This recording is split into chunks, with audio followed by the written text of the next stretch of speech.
So I spent all morning going through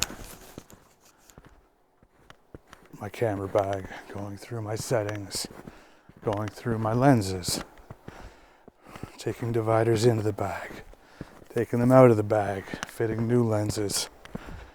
And it just ends up being 40 pounds of gear that I lug around just so I can get the best possible version of every shot. But it's just not necessary. The Helios 58 f2. It's got preset aperture wheel, a jog wheel on it, and I know that's not the correct terminology, but basically when the red dot hovers over the f-stop number, that is not the actual f-stop you're at. So there's a ring on the outside which preloads it, so you can open up the aperture to get tons of light into focus. And the idea is you just turn the wheel all the way around till a hard stop. And you are at the preset aperture that you've selected.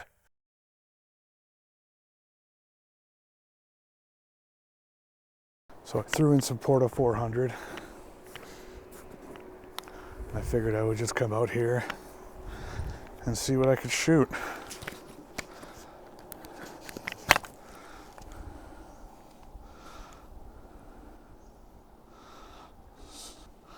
So we're going to watch the needle on our light meter. We're going to line that up. We already have our ASA set to 400. So F11, which is what I'm already at.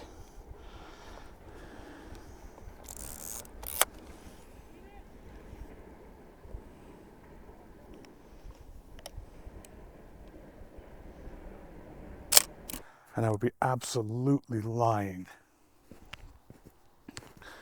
if I said I didn't love the sound of that big heavy shutter coming down.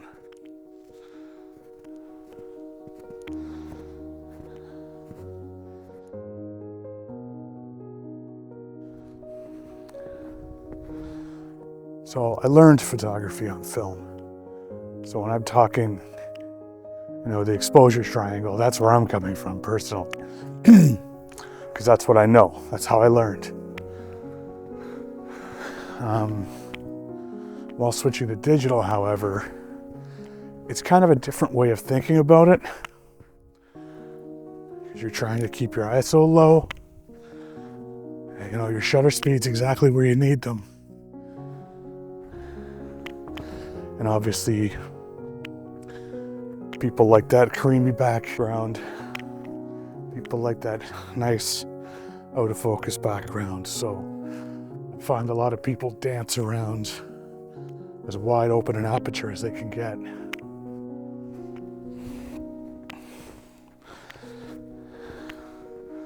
Now with a film camera, you have less creative control with that. Basically, take the ambient light with your meter and you expose accordingly. You dial in the aperture you need, the shutter speed your camera will allow, and that is your photo, that is your composition.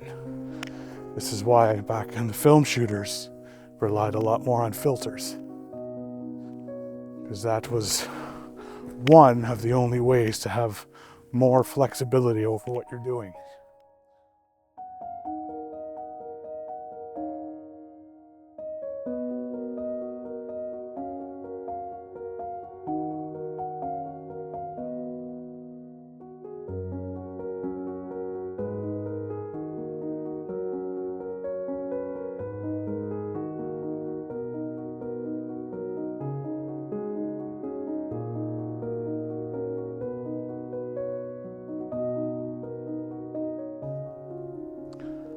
There's no better spot for this, really.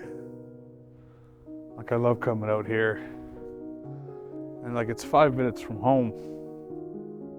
I don't really ever see anything new out here. But the sun, this is the first time the sun's come out all day. And it's welcome because it's very warm, and it's warm out here.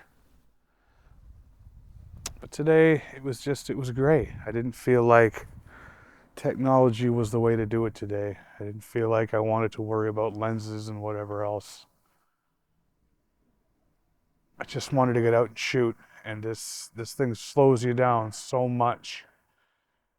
Double and triple checking your exposures. Now, I'm not going to have any photos to drop into this video because where I live, don't really have any Photoshop, so I might have to send away, but I'll do another one eventually where we can get something, because we're losing the light again, so no more of this shit. So this is how long it takes me, basically. Now, mind you, I have not used this camera much, so I'm going to check my light meter, see what my exposures are doing, and I'll come up to this top dial. I'm going to match my shutter speed. I'm going to preset this front aperture ring to 5.6. Make sure everything lines up. 500, 5.6. And compose. Recompose. It's not easy to grab focus on these old prisms. And once you have focus, you bring the aperture bin back around to the preset you've selected, and then get your shot.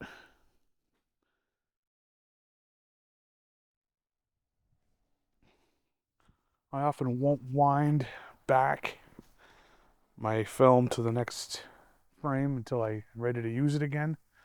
Most people will shoot it all at the same time, but I find that I can accidentally get a button press and a shutter release out of that, thus wasting frames, and I don't like wasting frames. So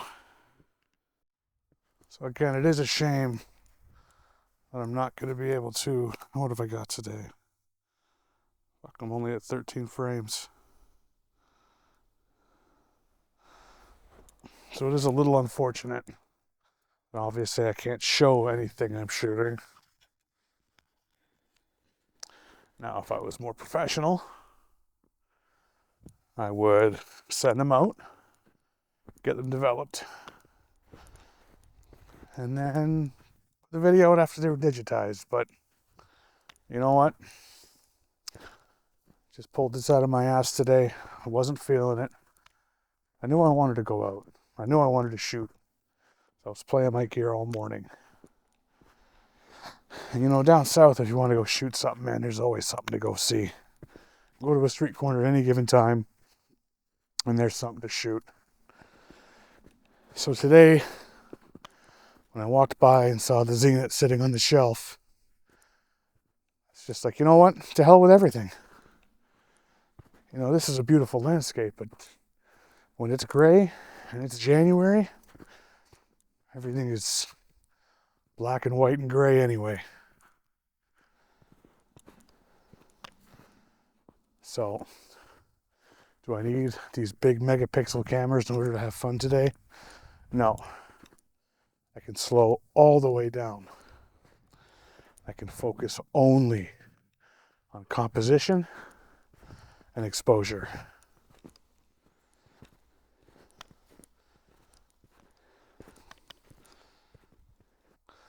Because this is all about shooting for me. You know, in a saturated market like this, how do you make money off photography? Well, there's many ways to do it, stock footage and whatnot. But you know, I have a full-time job. And a very wise person once told me, shoot for you.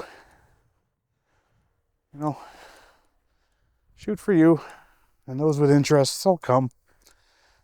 And it's not even like I'm trying to make this into a money-making venture, but I've met so many good, salt-of-the-earth people just through photography, being it online or buying and selling gear.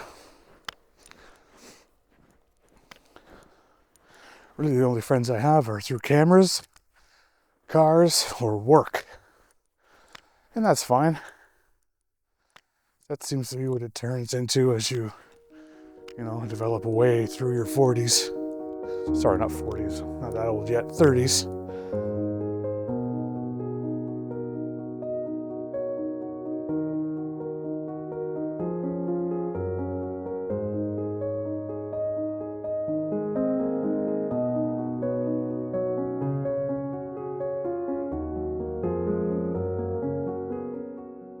it's nice to get out and do anything.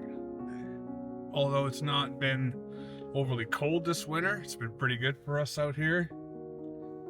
It's still, maybe we're getting the February blues early this year. It's like no matter what I love, I just can't.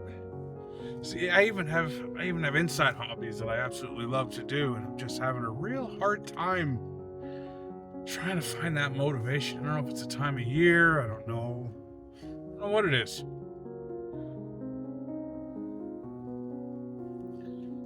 My new quest, for years I feel like I've been on a gear quest, Ooh, that lens has a 0.95 aperture. Ooh, this one's 50% less than it should be.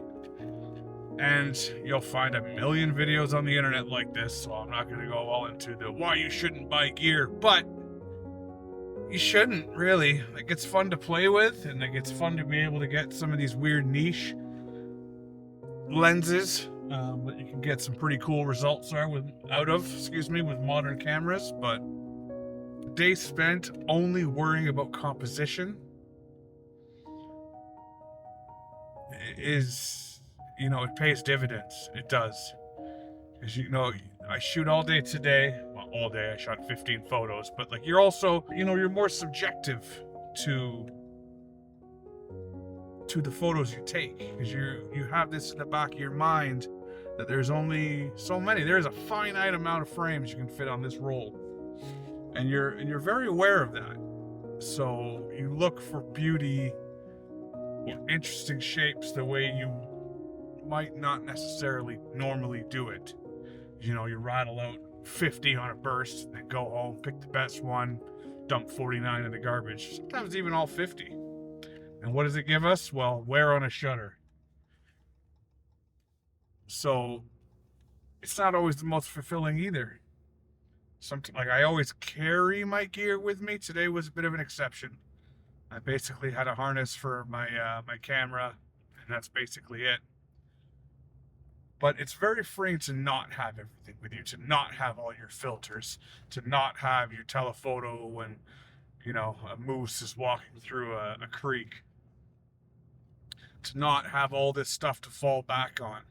Now, I did take some really cool shots before I left the house. I have a Jupiter 21 as well, which is another Soviet. Now, I have a few of these old Soviet lenses, USSR, they say, which doesn't exist anymore, so we believe they're Russian. The Helios 58-2 is what I use today because it renders extremely nice out of focus backgrounds. However, it was bright today, and I had no ND, so I don't think I dropped below 5.6 all day. So I don't think I'm going to be getting any backgrounds, but it just takes that out of it. It takes away, let me separate this as much as possible. Let me make it look like what I want it to look like. And then when I get home on my computer, I'm going to mess with it more and try even more to make it look like what I want it to look like. Now, some people say that's not photography. I disagree. I believe any art is making something making something beautiful to your perception in a creative way. But to be pigeonholed by, at this point, 50-year-old technology, it takes you down a notch. And that's important because people need that. People need to be people are afraid to keep, last generation's camera because it's only got 20 megapixels and not 26. You know what? Go out there, find that point and shoot in your parents' drawer, and just go document everything. Learn the basics. If you can get a camera and put it in a manual digital camera, just to figure out your exposure triangle, then do that. Do things that are going to force you to be creative. Stop falling back on things that cost money. You could buy these old Russian cameras in pawn shops for $20. Maybe swap out a battery for a light meter and you're good to go. We need to stop worrying about gear and pixel counts and just start taking our pictures.